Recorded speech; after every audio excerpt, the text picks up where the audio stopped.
Alright, so if you're looking for boat cover supports, I bought these things off of Amazon. I had to add a, oops, I bought these off Amazon. They're about $40 a piece.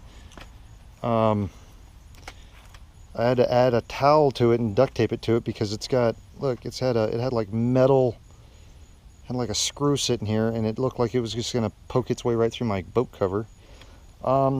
And they broke. They're $40 a piece. They're made of cheap plastic. The whole thing is plastic. They're absolute garbage.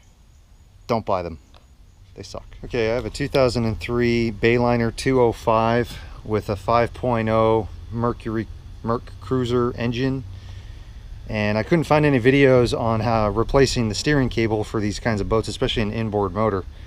So I'm gonna make one. And I've already done the job. I'm just gonna kind of show you what I did. It was real easy. Pain in the ass, but it was easy. So here in the engine bay, you find your cable. So get underneath the dash and find what do you have. Okay, and so this was a single cable rack steering, so you can tell it's a rack steering by this thing, this big rectangular black thing. Find where the cable runs. Now luckily this boat, it ran underneath that wall all the way to the back of the motor. Some other videos I've seen them running under the floorboard and underneath the gas tank and back here, which would be a gigantic pain. So follow the cable to the back, and if you can see it, let me see if I can get the lighting to go.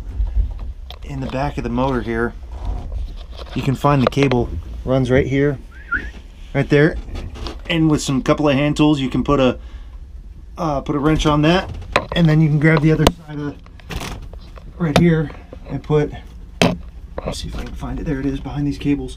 You put a wrench there and loosen it, but then on the far end, it's gonna be hard, and it's hard to see because it's behind the motor, but where it meets right here, there's a pin, and then underneath it is a kind of a cotter pin holding it. So pull the cotter pin, pull that pin up, and then loosen that right there, and it pulls out.